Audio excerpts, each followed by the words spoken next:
Master minds commerce చదవాలనుకునే 10th inter విద్యార్థుల తొలి ఎంపిక. వెల్కమ్ టు సుమన్ టీవీ, నేను విజయ్. కోనసీమ జిల్లాలో జరిగినటువంటి ఒక ఉదంతం, ఒకే మహిళ 2 ఏళ్ల వ్యవధిలో 12కు పైగా పెళ్లిళ్ళు చేసుకుంది అంటూ కొంతమంది వ్యక్తులు కుటుంబాలతో సహా వెళ్ళి పోలీసులను ఆశ్రయించారు. పోలీసులకు చెప్పినటువంటి క్రమంలో కూడా ఏంటంటే తాము తమ భార్యతో విభేదాలు ఉన్నప్పుడు 498A కేసులు ఉన్నప్పుడు కుటుంబంతో విభేదాలున్న మగవారిని టార్గెట్ చేసుకునే ఆ మహిళ నీలిమ అనేటువంటి ఒక మహిళ దాదాపు 12 మందిని పెళ్లి చేసుకుంది, కోట్ల రూపాయలను గుంజుకొని పారిపోతుంది అనేటువంటి ఒక కంప్లైంట్ ఇచ్చారు. చాలామంది కూడా కావాలనే తన మీద ఇలాంటి ఆరోపణలు చేస్తున్నారు, ఫేక్ న్యూస్ చేస్తున్నారు, స్ప్రెడ్ చేస్తున్నారు అంటూ కూడా ఆమె మీడియా ముందుకు కూడా రావడం జరిగింది. అసలు ఏం జరిగింది, నిజంగానే 12 పెళ్ళిళ్ళు జరిగాయా? ఆమె ఏం చెప్తుంది, వాళ్ళ ఆరోపణలు నిజమా కాదా మాట్లాడదాం. మనతో పాటు ఎక్స్క్లూజివ్గా సుమన్ టీవీ ఎక్స్క్లూజివ్గా లైవ్ కాల్లో ఎవరైతే నీలిమ ఉన్నారో నీలిమతో మాట్లాడే ప్రయత్నం మనం చేద్దాం. నీలిమ గారు నమస్తే అండి. నమస్తే అండి. నీలిమ గారు, డైరెక్ట్గా పాయింట్ అడుగుతున్నాను. వాళ్ళు నేరుగా ప్లకార్డ్స్ కూడా పట్టుకొని పోలీస్ స్టేషన్ ముందు, అక్కడ బిల్డింగ్స్ ముందు కూడా ఆ ఫోటోలు కూడా సోషల్ మీడియాలో వైరల్ అవుతున్నాయి. వాళ్ళు నేరుగా మీ ఫోటో అలాగే మీ అమ్మగారి ఫోటోలను పట్టుకొని ఇలా మోసం చేస్తున్నారు, 12 మందిని మోసం చేశారు, సాఫ్ట్వేర్ ఇంజనీర్లు అలాగే డబ్బున్నటువంటి వ్యక్తులే వీళ్ళ టార్గెట్, ముఖ్యంగా భార్యలతో గొడవ ఉన్నటువంటి భర్తలే వీళ్ళ టార్గెట్, 498A కేసులు అలాగే విడాకుల కేసులు కోర్టులో ఉన్న వాళ్ళే వీళ్ళ టార్గెట్, ఈమె టార్గెట్ అంటున్నారు. ఏమంటారు మీరు? అదంతా అయితే కంప్లీట్ గా ఫేక్ న్యూస్ అండి. 12 మంది అంటే ప్రెసెంట్ నా ఏజ్ వచ్చేసి 21 ఇయర్స్. 21 ఇయర్స్ కి సెకండ్ మ్యారేజ్ అంటే ఆల్మోస్ట్ అందరికి 40 అబోనే ఉంటాయి. 21 ఇయర్స్ ని ఆ సెకండ్ మ్యారేజ్ వాళ్ళు ఎలా చేసుకుంటారండి? 12 మంది, అది కూడా 2 ఇయర్స్ కి. మేము కేసు ఫైల్ చేసి అసలు జరిగింది ఏంటంటే 2023లో నాకు ఈ మ్యాచ్ వచ్చిందండి. అతను పాస్టర్, పాల్గొల్లికి చెందిన పాస్టర్. అయితే 2023లో వచ్చినప్పుడు నా ఏజ్ అప్పుడు 20, జస్ట్ 20 అంతేనండి. ఇంకా వాళ్ళు ఏంటంటే ఎంగేజ్మెంట్ చేసుకుంటామని చెప్పి నైట్కి వచ్చేసి అసలు 2 డేస్ క్రితమే చెప్పారు ఇలా వస్తున్నాము, మ్యాచ్ ఉందని చెప్తేని సరే నేను ఇంకా అమ్మ ఇష్టం కదా అని యాక్సెప్ట్ చేశాను. చేస్తే 2 డేస్ అయిన తర్వాత నైట్ 7:30 అరౌండ్ ఆ టైంకి వచ్చారండి. వచ్చేసి ఇంకా మేము మీ మమ్మీతో అన్ని మాట్లాడేసాము, నీకు ఇంకా మీ మమ్మీ ఇష్టమే కదా అని చెప్తే సరే ఇంకా అమ్మకి ఇష్టమే కదా అని చెప్పి నేనే యాక్సెప్ట్ చేయడం జరిగింది. అయితే ఇంకా అప్పటికప్పుడు ఎంగేజ్మెంట్ చేసుకున్నారు. ఈ లోపల మమ్మీ వచ్చింది. మమ్మీ తాతయ్య గారికి హెల్త్ బాగాలేదని చెప్పి గవర్నమెంట్ హాస్పిటల్లో కూడా జాయిన్ చేసిందండి. ఇంకా టైంకి వచ్చేసి అన్ని చెప్పేస్తే ఇంకా అంతా ఓకే అయిపోయింది. వాళ్ళ సైడ్ నుంచి వచ్చిన పంతులు గారు ఒక అతను ఉన్నాడు. ఆయన అయితే ఈ పాలకొల్లుకి చెందిన పాస్టర్ ఎవరైతే ఉన్నాడో ఆయన పేరు గుర్రం బెర్నేష్ అండి. వాళ్ళ నాన్నగారి పేరేమో గుర్రం బాబ్జీ, వాళ్ళ అమ్మగారి పేరు జీవి రాజేశ్వరి. ఇంకేం చేశారంటే ఈ అమ్మాయి మాకు బాగా నచ్చిందంటే మేము పెళ్లి చేసేసుకుంటాము అంటేని వాళ్ళ పంతులతో మాట్లాడించి రేపే, అంటే ఇప్పుడు వాళ్ళు ఎప్పుడు ఆగస్టు 22 వచ్చారు. వాళ్ళు ఎలా అంటే ఇంకా 23నే పెళ్లి చేసుకుందాం అన్నట్టుగా మాట్లాడారు. మా అమ్మాయి అయితే ఏమందంటే అండి, ఉన్నది ఒకే అమ్మాయి అండి, వాళ్ళు ఎలా చేసేస్తాము, ఇంకా అందరికీ చెప్పుకోవాలి కదండి అంటేని ఇంకా మా సైడ్ పంతులు గారితో సెప్టెంబర్ 6కి పెళ్లి అనుకున్నామండి. అయితే ఏమైందంటే వీళ్ళు మళ్ళీ ఆగస్ట్ 26 వచ్చి మీరు ఎలాగో పెళ్లి సెప్టెంబర్ 6 అనుకుంటున్నారు కదమ్మా, మేము మా అమ్మాయిని పిచ్చుకోవడానికి ప్రధానం పొందేస్తామని చెప్పన్నారండి. వాళ్ళు క్రిస్టియన్స్ చెప్పాలంటే, మేము హిందూస్.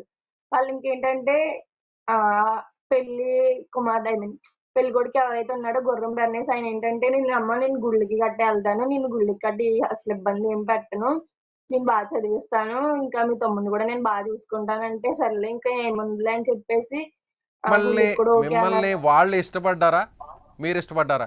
అవునండి, వాళ్ళు ఇష్టపడ్డారండి. అతనే ఇష్టపడ్డాడు. ఓకే. అవునండి. ఇంకా ఫోర్స్ చేస్తేనే సర్లే ఇంకా చేసుకోవాల్సిందే కదా, తమ్ముడిని నన్ను చదివిస్తానంటున్నారు కదా, ఇంతకు మించి ఏం కావాలి, మమ్మల్ని నా కుటుంబాన్ని చూసుకుంటే చాలు. ఎందుకంటే నాకు ఫాదర్ లేరండి. ఇంకా నా తల్లికి మా తమ్ముడికి నేనే సపోర్ట్గా ఉండాలి కదా అని యాక్సెప్ట్ చేశానండి. సెప్టెంబర్ 6 పెళ్లి అనుకుంటే ఇలా ఆగస్ట్ 26 నా బర్త్డే రోజున వచ్చారండి. ఆ రోజు కాలేజ్కి కూడా వెళ్ళాను, సమ్ ప్రాజెక్ట్ వర్క్ ఉంటే. ఇంక ఇల్లు ఆఫ్టర్నూన్ వచ్చారని అమ్మ కాల్ చేస్తే సరే అని చెప్పి ఇంటికి వెళ్ళానండి. ఇంకా అలా ఈవినింగ్ వరకు ఉండిపోయారు. ప్రధానం పొందేస్తానన్నారు కదా అని ఒప్పుకున్నానండి. ప్రధానం పొందితే వీళ్ళు ఏం చేశారంటే, అది కూడా మా ఇంట్లో నా బెడ్రూమ్ లోనే ప్రధానం పొందని చెప్పి మెడలో తాళి కూడా వాళ్ళ సాంప్రదాయం అని చెప్పి ప్రధానం పొందితో పాటు తాళి కూడా కట్టేశారండి. మా అమ్మగారు వచ్చి అడిగితే ఏంటండి ఇదని అడిగితేని ఇంకెలాగో మీరు చేసుకుంటానంటున్నారు కదండి, సాంప్రదాయబద్ధంగా సెప్టెంబర్ 6 చేసుకోండి, మేమైతే ఇప్పుడు చేసేసుకున్నాం కదా, ఇంకా మా అమ్మాయి అనిపించుకున్నట్టు మాలో పెళ్లి కూడా అయినట్టు అని చెప్పేసి వాళ్ళ చర్చిలో ఇప్పుడు ఎలా మంత్రాలు ఐ మీన్ నార్మల్ గా ప్రేయర్ ఎలా చేస్తారో అలా ప్రేయర్ చేసేసుకుని ఇంట్లోనే ప్రేయర్ చేసుకుని పెళ్లి అయితే చేసేసారండి. ఆ తర్వాత ఏంటి సెప్టెంబర్ 2 నన్ను పెళ్లి కూతుర్ని చేయడం, బోనం వేసుకోవడం అన్నీ జరిగినాయండి. అయితే వాళ్ళ ఫస్ట్ వైఫ్ ఎవరైతే ఉందో ఆవిడ పేరు నాకు సరిగ్గా తెలియదండి. ఆవిడ ఫస్ట్ వైఫ్ అమ్మకి కాల్ చేసి డివోర్స్ అవ్వకుండా ఎలా పెళ్లి చేసేస్తారు మీరు, డివోర్స్ అంటే ఇదంతా ఇప్పుడు తెలిసిందంటే ఆవిడకి ఐ మీన్ అతనికి ఫస్ట్ పెళ్ళయిందని. నాకు ఆగస్ట్ 26 పెళ్ళైతే ఆగస్ట్ 28 తెలిసిందండి పెళ్ళయిందని చెప్పి.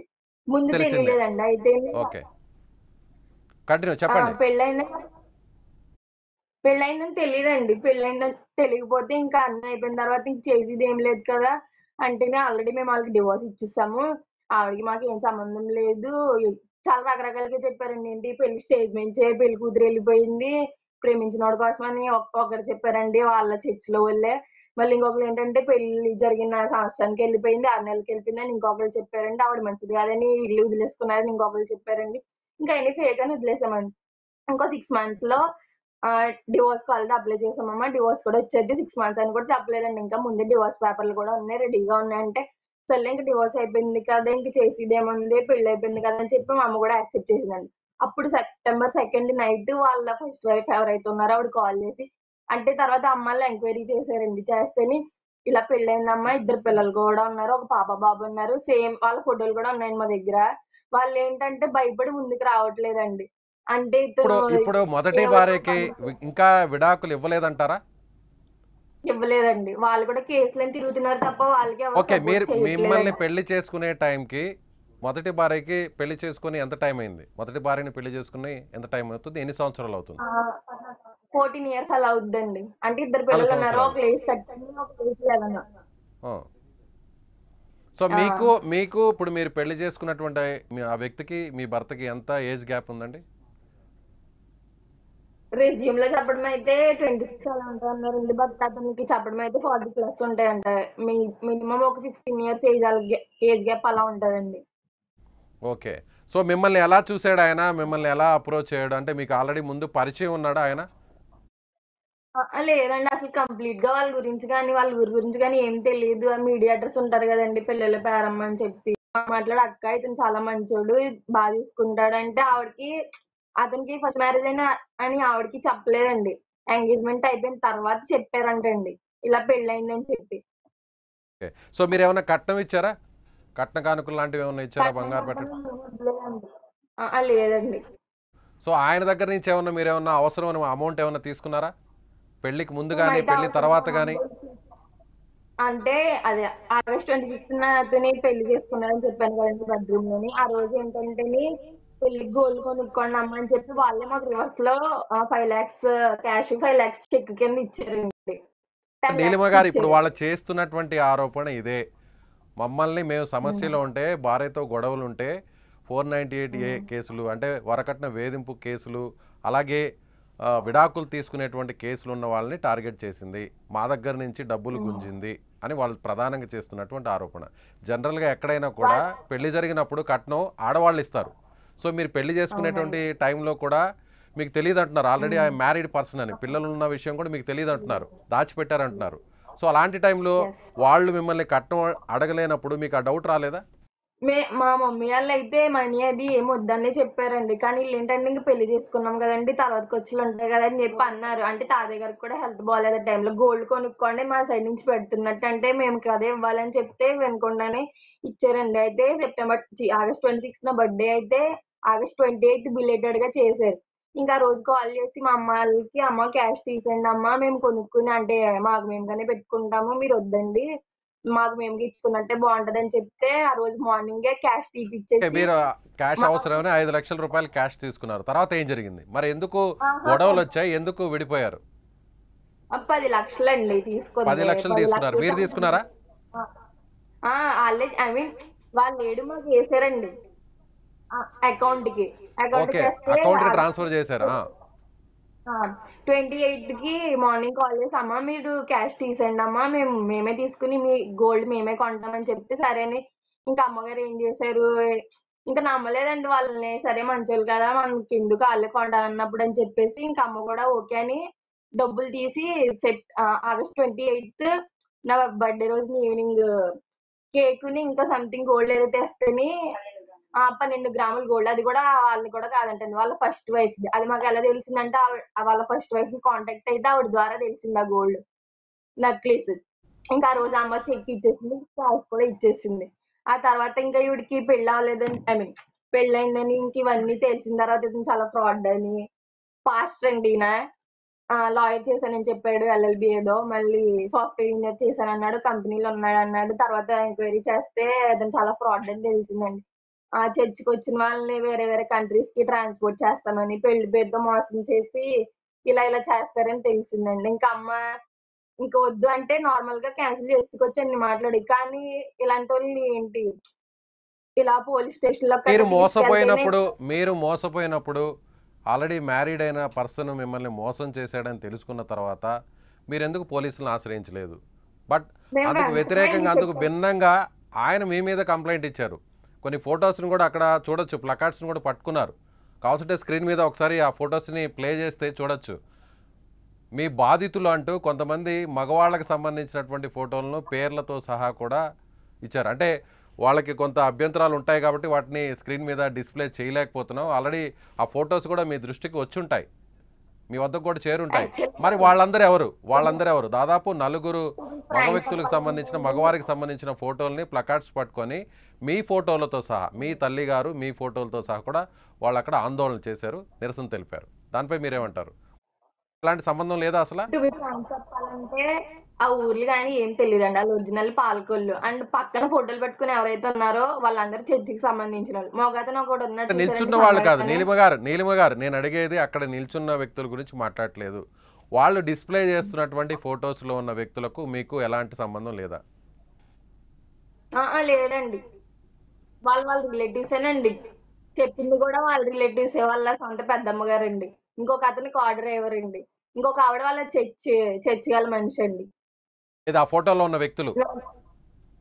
అవునండి. మరి ఆ 12 ఫోటోలో ఉండే మందిని మీరు మోసం చేశారు అని ఒక ఇంత పెద్ద ఆరోపణ ఎలా చేస్తారు? అందులో అతను పాస్టర్గా పనిచేస్తున్నాడు అంటున్నారు, అతనే మిమ్మల్ని మోసం చేశాడు అంటున్నారు, నమ్మించి మోసం చేశాడు. అవునండి. ఆల్రెడీ మొదటి పెళ్లి విషయాన్ని కూడా గోప్యంగా ఉంచాడు, పిల్లలున్న విషయాన్ని కూడా చెప్పలేదు. సో ఎదురుగా మీకే 10 లక్షల రూపాయలు కూడా డబ్బులు ఇచ్చాడు బంగారు కొనుక్కోమని. సో ఆ తర్వాత అతని విషయం తెలిసింది, అమ్మాయిలను మోసం చేస్తున్నాడు, విదేశాలకు కూడా అతను వాళ్ళందరూ కూడా ట్రాన్స్పోర్ట్ చేస్తున్నాడు. ఇవన్నీ కూడా మీకు తెలిసే అన్నప్పుడు, ఇంత మోసగాడన్న విషయం మీకు తెలిసినప్పుడు 12 మందిని మీరు పెళ్లి చేసుకున్నారని తిరిగి అతను అంత సంచలనమైనటువంటి ఒక ఆరోపణ ఎలా చేయగలుగుతాడు? మేము కేసు ఫైల్ చేసింది 2 years back sir. September 2 night వెళ్ళి ఫైల్ చేసాం. ఆ రోజు ఏంటంటే వీళ్ళు కూడా వచ్చారండి. కేసు ఫైల్ చేసినప్పుడు పోలీసులు కాల్ చేస్తారు కదండి, ఆబ్వియస్లీ ఆ రోజు సండే నైట్ వచ్చారు. మేము మార్నింగ్, ఐ మీన్ ఆఫ్టర్నూన్ అలా ఫైల్, సెప్టెంబర్ 3 ఎప్పుడు అలా ఫైల్ చేస్తే వీళ్ళు ఆఫ్టర్నూన్ వచ్చారు. ఆఫ్టర్నూన్ వచ్చి పోలీసులు అన్నారండి, ఇంకా అంతా మాకు ఫర్గా మాట్లాడారు. అమ్మాయి ఇది తప్పమ్మా, ఇలా అమ్మాయిని ఇలా మోసం చేయకూడదని మాకు ఫర్గానే మాట్లాడారు. తర్వాత ఏమైందనండి, అక్కడ కానిస్టేబుల్ ఒక అతను ఉంటాడండి, మా ఊరు రామచంద్రపురం పోలీస్ స్టేషన్ సంబంధించిన కానిస్టేబుల్ ఒక అతను ఉన్నాడండి. ఆయన ఏంటంటే ఆడవాళ్ళు ఇక్కడ నైట్ 10 అయితే ఉండకూడదు, అర్జెంట్గా వెళ్ళిపోండి ఇక్కడ నుంచి అని క్యాగ్లేసేస్తే, సర్లే ఇంకా పొద్దున్న చూసుకుందాం అంతా అయిపోయింది కదా సైన్లు పెట్టి ఇంకా మ్యాటర్ క్లోజ్ చేసేద్దాం అనుకున్నప్పటికి నెక్స్ట్ డే పోలీసు వాళ్ళు అన్నారు వాళ్ళు కోర్టులో తేల్చుకుంటారమ్మా అంటే సరేనని దానికి యాక్సెప్ట్ చేసామండి. అలా 2 years అమలాపురం ఎస్పీ ఆఫీస్ కి మా మమ్మీ వాళ్ళు ఒక 3 to 4 times వెళ్ళారండి. ఇంకా లాస్ట్ టైం ఒకసారి వెళ్ళినప్పుడు మీడియా ఉందండి బయట. మీడియా ఉంటేని అప్పటికప్పుడు కేసు యాక్సెప్ట్ చేసి అప్పటి నుంచి ఇక్కడికి పంపితే మా నీలిమ గారు మొదట పోలీసులకి కంప్లైంట్ ఇచ్చింది మీరా వాళ్ళ? మేమేనండి. ఇంకోండి ఇది 2 years బ్యాక్ నుంచి ఉన్నవండి. ఆ డాక్యుమెంట్స్ అన్ని కూడా కేసులకు సంబంధించిన ఆ డాక్యుమెంట్స్ అన్ని కూడా ఇవన్నీ అవేనండి. ఓకే. మేము పెళ్లి ముహూర్తం గట్ట పెట్టాల్సిన పని కూడా మాకు తను ఆ వ్యక్తి మీరు ఎవరైతే బ్లేమ్ చేస్తున్నారో ఆ వ్యక్తి కూడా కొన్ని ఓకే. అవేం పేపర్స్ అండి నీలిమ గారు? ఇవి స్టాంప్ పేపర్స్ అండి. అతను రాసి ఇచ్చింది. ఎటువంటి ఏమంటే ఏ ప్రెషర్ ఉండదు అన్నట్టుగా, నా మొదటి భార్య వల్ల కానీ ఎవరి వల్ల కానీ ఎటువంటి ప్రెషర్ ఉండదు, ఇంకా మాకు ఆవిడకి డివోర్స్ అయిపోయి ఇచ్చేస్తాము అని చెప్పి అన్నాడండి. డివోర్స్ పేపర్లు మాకు ఇవన్నీ తెలిసింది ఏంటంటే వాళ్ళకి డివోర్స్ అసలు తీసుకోలేదండి. ఇప్పటికీ వాళ్ళ కేసు రన్ అవుతుంది. ఓకే. యాక్చువల్లీ 2 డేస్ బ్యాక్ ఏంటంటే అతనికి కోర్టు నుంచి మేము కోర్టుకి ఎస్ఐ ఐ మీన్ మా ఊరు పోలీస్ స్టేషన్ ఇప్పుడు బాగా చేశారండి. ఎస్ఐ గారు ఎవరైతే ఉన్నారో ఆయన కోర్టుకి ఐ మీన్ కేసు ఫైల్ చేసిన తర్వాత కోర్టుకి కట్టేసైతే ఆయనకి మొన్న 3 డేస్ బ్యాక్ హీరింగ్ వచ్చిందండి. వాళ్ళు అక్కడి నుంచి రాలేదు. రాకపోగా మళ్ళీ 2 డేస్ బ్యాక్ మా తమ్ముడికి కాల్ చేసి బెదిరించారు. ఏంటి ఇది అది ఇది అని చెప్పి. నిన్నేమో ఇలా మీడియాలో ఫేక్ న్యూస్ స్ప్రెడ్ చేస్తున్నారు. ఓకే. మీరు ఎస్పీ గారి దగ్గరికి వాళ్ళు వెళ్ళి నేరుగా ఒక కంప్లైంట్ ఇచ్చినట్టుగా ఆ కంప్లైంట్ కూడా మీడియాకి ఇచ్చారు. అతను కూడా కొద్దిసేపటి కింద మాతో కూడా మాట్లాడారు. లైవ్లోకి రమ్మంటే మళ్ళీ వస్తానంటున్నాడు. మీతో మాట్లాడిన తర్వాత కూడా అతను లైవ్లో తీసుకునేటువంటి ప్రయత్నం కూడా చేస్తాం. అతను కొన్ని ట్రాన్సాక్షన్కి సంబంధించిన డీటెయిల్స్ కూడా నాకు కూడా పంపాడు. అతను కూడా మీతో అగ్రిమెంట్ చేసుకున్నటువంటి ఆ పేపర్స్ని కూడా పంపాడు. మీరే మోసం చేశారని సంబంధించినటువంటి ఆ డీటెయిల్స్ అన్నీ కూడా అతను ఒక కంప్లైంట్ ఇచ్చాడు. ఎస్పీకే ఇచ్చాడు, డైరెక్ట్గా ఎస్పీ గారికి. కోర్టులో ఇష్యూ ఉండగా హీరింగ్ కూడా వచ్చిందని మీరు అంటున్నారు. అలాంటి టైంలో సో నిన్ననే నేరుగా పోలీసుల్ని ఆశ్రయించడం వెనక ఉన్నటువంటి ఆంతర్యం ఏంటి అతను? అంటే వీళ్ళు గ్రూప్ లో స్ప్రెడ్ చేసాయండి.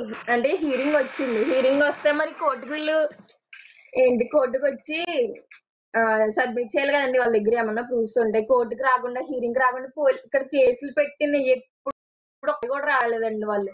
మేము మళ్ళీ ఇంకో విషయం ఏంటంటే మేము కేసు ఫైల్ చేసినప్పుడు ఫైల్ చేసాం. అమలాపురం కి వెళ్ళాం. కాకినాడ దిశకి కూడా వెళ్ళాం. దిశకి వెళ్ళినప్పుడు ఆయన మళ్ళీ అక్కడ కానిస్టేబుల్ కి ఫోన్లు చేసి మనీ ఇస్తున్నట్టుగానే మాట్లాడాడు. వాళ్ళు ఏంటంటే ఇంకా ఇక్కడ కాదమ్మా ఒకసారి వాళ్ళతో డైరెక్ట్ గా వెళ్ళి మాట్లాడండి అంటే సరే అని చెప్పి వాళ్ళ పాలకొల్లు కూడా వెళ్ళామండి. నైట్ ఓన్లీ మా ఫ్యామిలీ వెళ్తేని 7 కి ఎప్పుడో వాళ్ళ నైట్ వాళ్ళ ఊరు వెళ్తేని మా ఊర్లో పోలీసులు ఏమన్నారంటేనండి 10 దాటితే ఆడవాళ్ళు ఇక్కడ ఉండకూడదు అన్నారండి. కానీ అక్కడ అవన్నీ సంతకాలు బెదిరించి సంతకాలు ఇప్పించుకుని మార్నింగ్ అని 4:30కి చెప్పారు మీరు. వదిలేరండి. కాకపోతే ఇప్పుడు మీ మీద కంప్లైంట్ ఇచ్చింది కేవలం ఒక వ్యక్తేనా? కాదండి. అంటే ఒక ఫ్యామిలీ అయితే అదేనండి, మిగతా ఫేక్ అండి. ఎన్ని కంప్లైంట్స్ ఇచ్చారు మీ మీద మీకు వ్యతిరేకంగా? మాకు కంప్లైంట్ అంటే ఇప్పుడు వచ్చింది ఇదే మీడియాలో వచ్చిన న్యూస్ ఏనండి. అంటే ఏంటి ఏకంగా 50 lakhs తీసుకున్నామని, ఇంకా 12 పెళ్లిళ్ళు చేసుకున్నామని, ఊరు వదిలేసి వెళ్ళిపోయామండి. మేము ఊరు వదిలేసి వెళ్ళిపోతే ఇంట్లో ఉండి అసలు మాట్లాడినండి. దర్జాగా తిరుగుతున్నాం మేము ఊర్లో. 12 పెళ్లిళ్ళు ఎవరు చేసుకుంటాడండి? ఆడు చేసుకుంటాడు. ఓకే. ఒకవేళ అతనితో పాస్టర్ మేము అయ్యి లైన్లోకి తీసుకుంటే మీరు అతనితో మాట్లాడడానికి సిద్ధమా? మాట్లాడతానండి ఖచ్చితంగా. ఎందుకంటే ఇంత పెద్ద ఆరోపణ మీ మీద వచ్చింది. మొత్తం మీడియాలో, సోషల్ మీడియాలో అంతా కూడా మీ గురించే చర్చ జరుగుతుంది. మీరే 12 మందిని పెళ్లి చేసుకొని దాదాపు ₹1,00,00,000 పైగా మోసం చేసి వాళ్ళని వదిలేసి పారిపోతున్నారు. సో ఆ ఉద్దేశంతో అలర్ట్గా చెప్పండి. ₹1,00,00,000 తీసుకుంటే ఇలాంటి అద్దెలు ఎందుకుంటామండి? స్థలాలు కొనుక్కుని మంచి ఇల్లు కట్టుకోవాలి. మా మామయ్య గారికి కూడా పాపం ఏం సంబంధం లేదండి. ఆయన హెల్త్ బాగోలేక గవర్నమెంట్ హాస్పిటల్లో చికిత్స తీసుకుంటున్నారండి. అలాంటిదేమో ₹1,00,00,000 తీసుకుంటే ఎవరు పెళ్లి మావయ్య గారంటే చేసుకుంటామండి? ఎవరంటారు? మావయ్య గారంటే శ్రీను అని ఉంది కదండి, ఫోటోలో వాళ్ళు వేసారు కదా, ప్రేయర్ చేసుకున్న కాదు. అంటే మీకు మా సంబంధించిన అద్దాల మేనమామ శ్రీను అంటారా? మా సొంత మేనమామ అండి. కానీ వీళ్ళందరూ ఓకే. ఏమైనా స్ప్రెడ్ చేస్తున్నారంటే మా ఫ్యామిలీకి సంబంధమే లేనట్టు. నా సొంత తమ్ముడే కానట్టు. సో మేమందరం యాక్టర్స్ అని ఒక్కసారి చేస్తారు. మీ అమ్మగారి ఫోటోను కూడా వాళ్ళు డిస్ప్లే చేస్తున్నారు. ఒకసారి మీ అమ్మగారితో కూడా కంక్లూడ్ చేయించే ప్రయత్నం చేస్తారా? ఎస్ నా పక్కనే ఉన్నారండి. కూర్చోబెట్టండి ఆమెను కూడా ఒకసారి. మీ పేరండి దుర్గా గారా మీ పేరు? కాదండి, బేతివేరు లక్ష్మణ్. ఓకే. మీ కూతురు మీ కుమార్తె చెప్పిందంతా కరెక్టేనా? ఇప్పుడు వాళ్ళు చేస్తుందంతా కూడా కేవలం ఆరోపణలే, కావాలని మిమ్మల్ని ఇబ్బంది పెట్టడానికి ఇలాంటి ఫేక్ న్యూస్ని స్ప్రెడ్ చేస్తున్నారు అనుకోవచ్చా? సార్ ఒకటి 12 పెళ్లిళ్ళు అంటే 2 సంవత్సరాల్లో 12 పెళ్లిళ్ళు ఎలాగా? అంత గుడ్డోళ్ళు ఎవరున్నారు సార్ లోకంలో? ఒక్క ఎదవ కాదు ఇంకొక ఎదవ తెలదా సార్? ఒకడు గడ్డి తిన్నాడు, రెండోవాడని గడ్డి తినకుండా ఆలోచించారు కదా. 12 పెళ్లిళ్ళు అంటే ఎలా చేసేసుకుంటారు సార్? మోసం చేశారంటే ఒక పెళ్ళో 2 పెళ్ళో చేసుకొని మోసం చేశారు అని చెప్పి ఎవరైనా ఒక అపవాదు వేస్తారు, ఇబ్బంది పెట్టే ప్రయత్నం చేస్తారు. కానీ ఏకంగా 12 పెళ్ళిళ్ళు చేసుకొని 12 పెళ్ళిళ్ళు చేసుకొని మీరు మోసం చేశారని ఆరోపణ చేయాలన్నా కూడా ధైర్యం కావాలి.